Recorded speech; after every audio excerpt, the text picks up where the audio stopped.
임재어록을 공부하다 보면은 임재선사는 다른 사람들과 다른 용어를 많이 써요. 자기가 만들어낸 용어, 무의진인. 무의진인이 뭐냐 하니까 그 법당에 앉아갖고 무의진인을 찾으시오 하니까 그 스님 중에 한 분이 무의진인이 뭐라요? 하니까 법당에서 내려와갖고 맥살을 잡고 한마디 일러봐라. 무의진인에서 한마디 일러봐라 하니까 아무 말도 못하니까 그냥 훅 밀치고 에이 똥막대기 같은 놈 하고는 갔다. 그리고 또 하나 그 수처작주. 이 수처작주를 이 해석을 좀 달리하는 분들이 많아요. 수처작주 하니까 그 처한 어느 곳에서나 그러니까 내가 있는 어느 곳에서나 작주 주인공이 되어라. 어느 그때 한 좀 세월이 좀 지났는데 어느 정치가가 이 수처작주라는 말을 썼죠. 그러면서 내가 듣기에는 이 수처작주를 어떻게 이 사람이 생각하는가 아마 유물론적으로 이 수처작주를 말했어요. 그러니까 자기가 처한 곳에는 자기가 주인공이 되어야 된다. 쉽게 말하면 자기가 대장이 되어야 된다. 뭐 이런 뭐 대통령 후보 내가 대통령 후보가 되어야 된다. 내가 대통령 후보자가 뭔데는데 무슨 의미가 있느냐? 어디 가도 내가 주인공이 돼야지. 뭐 이런 식으로 말하는 것 같았어요. 수처작주라는 것은 그런 뜻이 아니죠. 항상 이 불교는 불교, 불법. 불교는 모르겠는데 불법은 유심론입니다. 불법과 불교는 다르죠. 불교는 가면은 지금 뭐 저기 절에 가면은 뭐 행해지는 일단의 그 뭐 사시공양이니 뭐 어쩌고저쩌고 뭐 하는 그런 것들이 부처님에 대한 예를 올리고 그게 불교가 되고 불법은 그게 아니죠. 불법은 뭐냐? 자연의 이치. 여름이 오고 나면은 가을이 오고 가을이 가고 나면은 겨울이 오고 겨울이 지나면은 봄이 온다. 뭐 이런 것이 자연의 이치잖아. 이게 바로 불법입니다. 불교와 불법은 다르죠. 그리고 수처작주. 그것도 그 유물론적으로 보면은 어디 가나 내가 주인공이 되어야 된다. 내 이 몸뚱어리가 주인공이 되어야 된다 하는 그 유물론을 갖는다는 거죠. 근데 이 임재선사가 말하는 수처작주는 유물론이 아니고 유심론.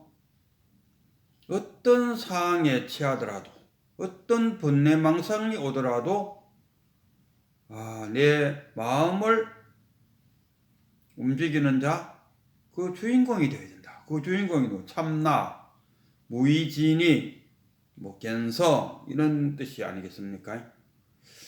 내 수처작주, 내가 어떻게 처해 있더라도 내가 주인공이 되어야 된다. 내가 무의진인이 되어야 된다. 우리는 그 마음과 이 몸뚱어리로 색과 공으로 나누는데 마음이라고 하면은 이 공으로 봐야 안 되겠습니까? 진공모유. 그 반야신경에도 그렇지 않습니까? 공중에는 안이비설신도 없고 사생제도 없고 뭐도 없고 다 없다. 그런데 그 없는 가운데서 반야의 지혜가 나와서 이 반야의 지혜로 삼세보살들이 다 성불을 했노라. 안옥따라 삼막삼보리를 이루었노라. 이리 말하지 않습니까? 그래서 이 임재선사가 말하는 수처작주를 그 유물론적으로 받아들이지 말고 항상 유심론적으로 생각해야 돼. 우리 도 닦는다, 견성한다, 뭐 참나를 찾는다, 무의진인을 찾아라, 뭐 이러다 그 물체가 있어갖고 그 물체를 찾는 것이 아니지 않습니까? 그리고 또 그 임재선사가 잘 하는 말이 살불살조라. 부처를 만나면 부처를 죽이고 조사를 만나면 조사를 죽이고 부모를 만나면 부모를 죽여버려라. 저도 제가 견성체험기라는 책을 내면서 그 밑에다가 저는 이렇게 적어놨어요. 부처를 만나면 부처를 죽이고 예수를 만나마 예수를 죽이세요. 그런 사람들이 더 물어봐요. 아니 죽이갖고 되겠나? 이 죽인다는 것은 뭡니까? 마음속에 떠오르는 번뇌망상, 부처라는 번뇌망상, 예수라는 헛상, 헛고, 예수가 나타나갖고 도깨비 방망이로 나의 머리를 하나 탕 때리면 내가 어느 날 임금이 되어버린다. 부처님이 나타나갖고 내가 그토록 간절하게 바라던 소원이 턱 이루어져 버렸다. 그리고 얼른 부처님 나타나고 예수님 나타나죠. 이게 헛상이잖아요. 그러니까 그 헛상을 없애라, 멸해라, 죽이라 이런 이야기입니다. 그 살도 할금 어느 스님이 와서 뭐라 하면은 큰 스님이 그 말을 가만히 듣고 있다가 으악 화를 한답니까?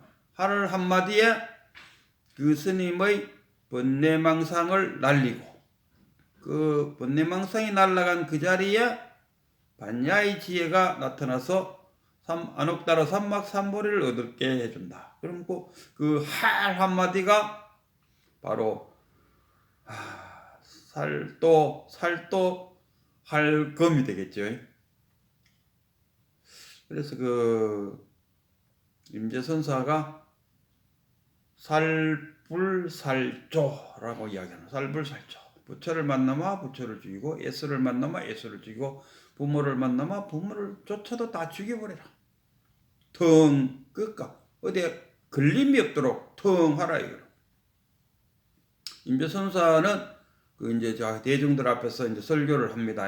설법을 하면서 하는 이야기가 자기가 쭉 지금 이 자리까지 있기까지의 이야기를 해요. 내가 어릴 때 스님이 돼갖고 경전 공부를 했었다.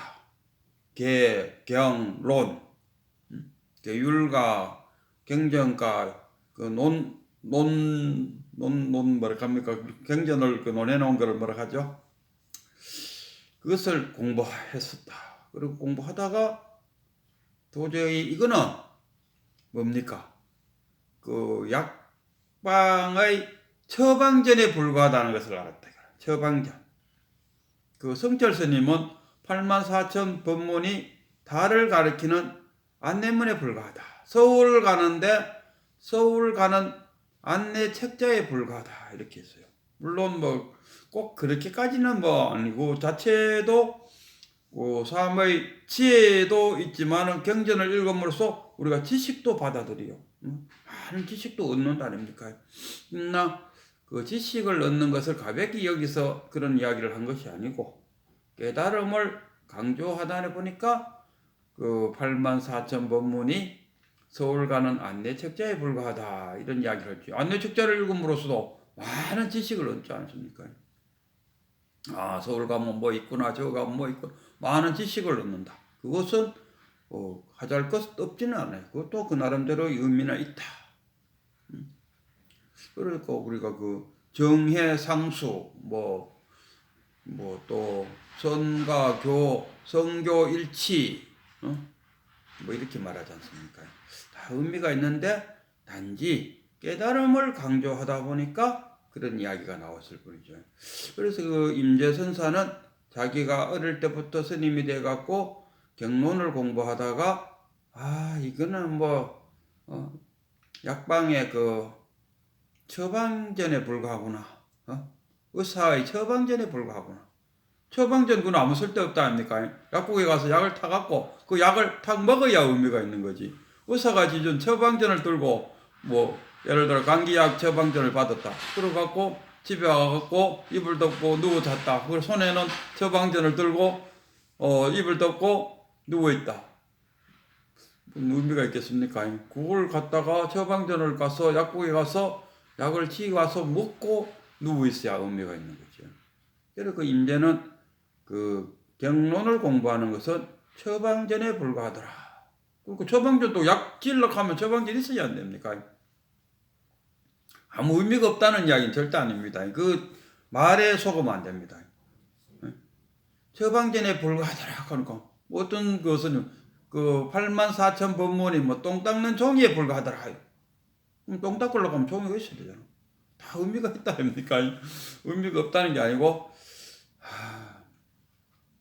그래서 그 자기 임재선사는 그래갖고 이 선을 공부해야겠다 싶어서 저기 북쪽에서 우리나라 같으면은 철원에서 이 대구 정도쯤으로 행각을 떠났다. 그리고 대구쯤 와서 자기 스승인 항벽을 만났다.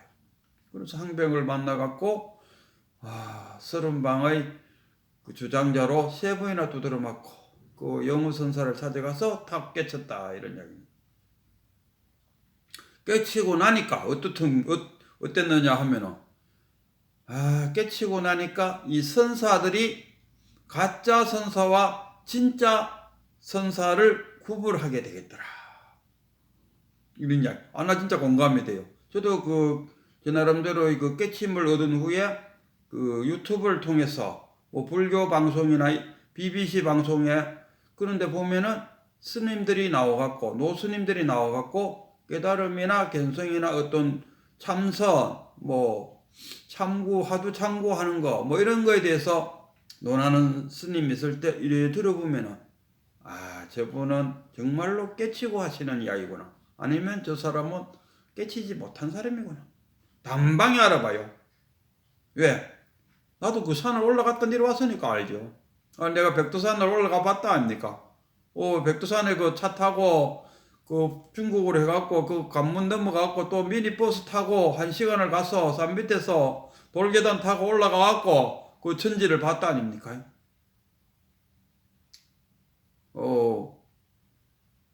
어떤 사람이 바로 천지 밑에까지 비행기 타고 비행기에서 내려갖고 바로 천지에 올랐습니다. 이런 말 하면은 그거 엉터리잖아요. 단번에 알죠, 그거는. 백두산 안 가본 사람이 백두산에 대해서 언급할 때 가본 사람이 그 이야기를 들으면은 당장 알죠. 이 사람은 가본 사람이다, 안 가본 사람이다. 임재도 그런 이야기를 해요. 그 선사들 중에서 가짜 선사들이 많다. 깨치지도 못하면서 찾아온 행각승들한테 자기가 마치 깨친 사람처럼 이야기를 한다. 자기가 깨치고 보니까 뻔히 알겠더라 이런 이야기죠. 그러면 사실은 말씀이 내가 날 때부터 안 것이 아니고 그렇게 알게 된 데까지는 불법을 정말 예가 다도록 배워 익혔다 이겁니다. 불법을 익혀야 됩니다. 깨달음을 익기 위해서는 꼭 불법이라는 게 뭐냐? 그럼 불법이라는 것은 그 절에 가야 스님들한테 나도 그래 알았어요. 그래 알았는데 불법이란 것은 무엇이냐 했을 때 자연이 이치입니다. 봄이 오면은 또 여름이 오고 여름이 지나면 가을이 오고 자연이 이치잖아. 물은 아래서 흐르고 물이 높낮이가 팽팽하다. 물이 열을 받으면은 수증기가 되고 수증기가 또 차가워지면은 비가 되고 이게 자연이 이치지 않습니까? 거기는 한치의 어긋남이 없죠. 100도가 됐는데 물이 안 끓는다. 그런 경우는 거의 없다. 거의 없다가 없다 아닙니까? 없다. 0도 이하가 떨어졌는데 물이 얼지 않는다. 거의 얼지 않는다. 거의 얼지 않는다가 없습니다. 그냥 얼어요. 얼지요, 당연히. 그게 불법이라 이야기합니다. 그리고 이제 자기 선사들, 가짜 선사들은 자기가 들어보면 탁 깐다. 그 임재선사가 살아계실 때도 주변에는 많은 가짜 선사들이 있고 행각들을 맞이해서 그 행각들 앞에서 아는 척한 선사들도 많았는 모양이라요. 그리고 나서 또 이제 마지막 본문이 이런 이야기 있어요.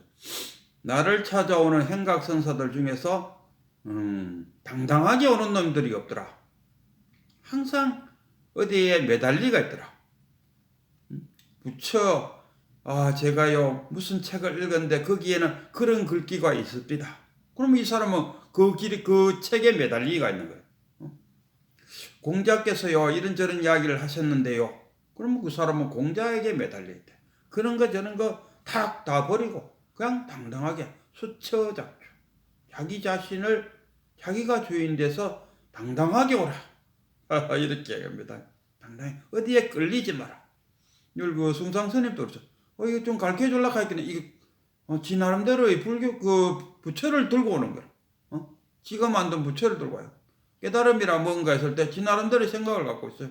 저도 깨치기 전에는 깨달음이란 게 무엇인지 했을 때 육신통을 오한과 육신통을 얻는 것이 깨달음이구나. 나도 그것을 얻어야지. 그래서 나도 깨치고 싶다. 이게 저 생각이죠. 그러나 우리 경주에 백운함 계시는 백운 스님의 독대를 통해서 스님의 이야기를 내가 정말 그 스님들의 이야기를 받아들일 때는 매정 마른 스펀지가 물을 싹 흡수하듯이 쫙 빨아당겨야 돼요. 거기에는 번뇌망상이 섞이면 안 됩니다. 스님이 무슨 이야기 하는 거고 이게 맞나 안 맞나 이렇게 해서 하면은 없어요.